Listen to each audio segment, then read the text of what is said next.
Hey everybody, welcome to Crack Pack Tuesday, number 105 on the Mana League. I'm John as always, and what is all this here? This is a pack that I just recorded on the wrong microphone, unfortunately. The microphone that is about 7 feet behind me at the moment. So this pack will never be seen except for the obvious first pick of Glyph Keeper.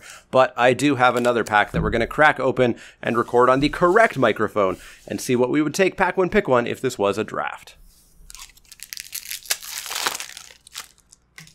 Up first, we have Heckma Sentinels. 2 and a blue for a 2/3 creature human cleric. Whenever you cycle or discard a card, it gets +1/+1 until end of turn. I don't think this is the worst cycling payoff card. I think that is the Zenith Seeker, but I don't think this is very good. I'm just not a fan of it. It's too weak for what it is, and generally you're cycling, what, a card?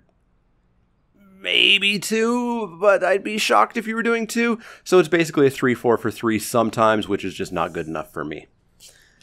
Next up is Nimbleblade Kenra, 1 and a red for a 1/3 creature Jackal Warrior with Prowess. I'll play this relatively often, usually because I didn't quite get enough of the aggressive creatures I needed for my red deck, but it's nowhere near a first pick. Sparring Mummy is up next, 3 and a white for a creature zombie. It's a 3/3, and when it enters the battlefield, you can untap target creature. I love this in a zombie deck. I like this in basically all of my white decks, the first one anyways. Being able to untap an exerted creature is really nice. Being able to get a blocker that attacked, it just has utility. It's nowhere near a first pick, however. It's very, very, very mid-pack pick. Wander in Death is 2 and a black for a sorcery. Return up to 2 target creature cards from your graveyard to your hand, cycling for 2. This is fine. It's probably the most playable for me of these types of effects. You probably know that I historically don't terribly care for this effect, but being 2 creatures as opposed to 1 and being able to cycle it when I don't need it is very nice. Nowhere near a first pick. Greater Sandworm, 5 green for a creature worm. It's a 7/7. It can't be blocked by creatures with power 2 or less, cycling for 2 generic mana. Not a big fan of Greater Sandworm. It's used almost always as a 2-mana draw spell, which is fine, but not great. If you can get to 7, it's okay, but I'm not picking it highly. I'm not planning on going down this route most of the time.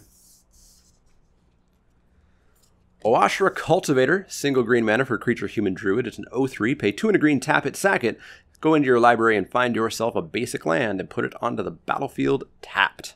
Shuffle your library. This is a way to splash, but it's not the best way. That, of course, is Evolving Wilds. And the second best way is Chef It Monitor. And this is maybe the third best way, but it's still real slow. If you're planning on splashing, you want to find something better than this, and it's certainly not a first pick. Electrify can be a first pick. 3 and a red for an instant. Electrify deals 4 damage to target creature. It's not unconditional removal. It doesn't kill a Greater Sandworm, but it kills many other things. So I would be totally okay first picking on Electrify. Painful Lesson isn't terribly good either. 2 and a black for a sorcery.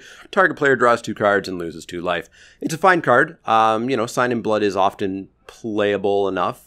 This isn't quite Sign in Blood because it costs 3, but being able to draw 2 cards at the cost of 2 life is not a big deal, and potentially getting to shock your opponent to death, or even more rarely mill them out, is worth it. It's a little bit better, but it's nowhere near a first pick. It's a very mid to late pick. Next up is Slitherblade, a single blue mana for a creature Naga Rogue. It's a 1/2, and it can't be blocked. I know people were hyped about this. I know I had to be the dream killer and say that it actually wasn't going to be good, and people seem to have discovered that it's not actually good. If you load this up with cartouches and etc., it's just going to get bounced or killed, and you're going to have so many cards and mana just wasted into it. Not good, not pickable. Inokhetra's Name is our 10th common, so no foil or invocation this time around. 1 and a white for an instant. Zombies you control get +2/+1 until end of turn. Other creatures you control get +1/+1 until end of turn. Not a big fan. +1/+1 to the team for 2 mana and a card is not really worth it. +2/+1 to the team if they're all zombies is nice, but if you have a properly built zombies deck, you don't even need this. You've got the Zombie Lord. If you were lucky, you've got Liliana's Mastery. This could just much more easily be another zombie, or another card, or a piece of removal. Not a fan of Inokhetra's Name. Certainly nowhere near a first pick. Consuming Fervor is our first uncommon. A single red mana for an enchantment aura at uncommon. Enchant creature. Enchanted creature gets +3/+3 and has, at the beginning of your upkeep, put a -1/-1 counter on this creature. I haven't been able to play with this card yet, and I haven't seen it played against me. I've seen a few times on stream and stuff. I like it. It's Unstable Mutation, which is a card that I loved from way back when, like Revised or 3rd edition. And it actually pairs super well with something like Vizier of Remedies, where this actually never goes away. Your creature never gets -1/-1 counters. It seems like it would work real well in a very, very, very aggressive deck, which is what you want in this format. I don't think I'd first pick it, but I really need to at some point play this card. Our next uncommon is Devoted Cropmate. Devoted Cropmate is 2 and a white for a creature human warrior. You may exert Devoted Cropmate as it attacks. When you do, return target creature card with CMC cost 2 or less. That was redundant, CMC 2 or less, from your graveyard to the battlefield. Totally fine. Obviously, you need to build around it a little bit. Make sure that you have good 2 CMC targets to hit.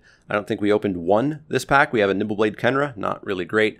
But yeah, it's fine enough as a 3/2 for 3, and the ability is cool. I don't think I'd first pick it, and certainly not next to an Electrify for that matter.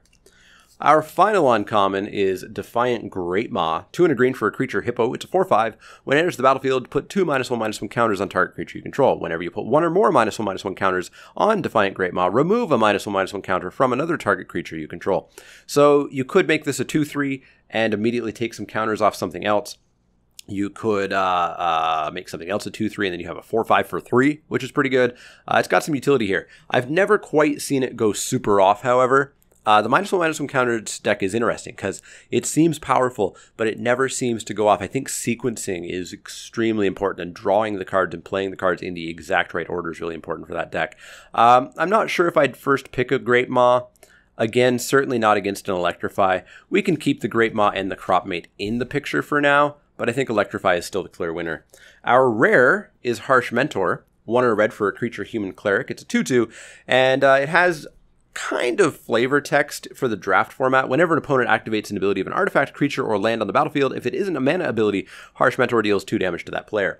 This hits very little in the format. It doesn't hit a single card that we opened in this pack. No, it does hit Awashra Cultivator. Big whoop. Ultimately, this is generally a bear in this format, which isn't great, and I certainly would not look at first picking a Harsh Mentor if it wasn't worth a bit of money. Last I looked, it was like $10. It's probably down a little bit from there. It's a good sideboard card. It certainly hoses the heck out of Fanbearer and a couple of other good things like that, Edifice of Authority as well. But it's just not consistently a great card, so I don't think I'd first pick it outside of the value consideration. I think in this pack, I'm simply going for the Electrify from a competitive perspective if I wanted to win the draft. Let me know what you have taken in the comments below. Would you have taken the Harsh Mentor? Would you have taken the Cropmate, the Great Maw, the Electrify? Let me know in the comments below. And why? Don't just tell me the card name. As always, if you have any questions, comments, or suggestions, you can always find me on Twitter at The Mana Leak. That's L-E-E-K, like the vegetable, not the card. You can find me at facebook.com/TheManaLeak, twitch.tv/TheManaLeak, and patreon.com/TheManaLeak if you want to become a backer. We're nearing 20 patron backers. We might even be there already, and you can get various rewards, sponsor a draft, or even work your way towards earning one of these playmats, regardless of how much you donate when you hit the $60 milestone. If that takes you 1 month, 60 months, 160 months, however long it takes you, when you hit $60, you get this playmat. As always, if you have any questions, comments, or suggestions, let me know. Otherwise, see you all next time.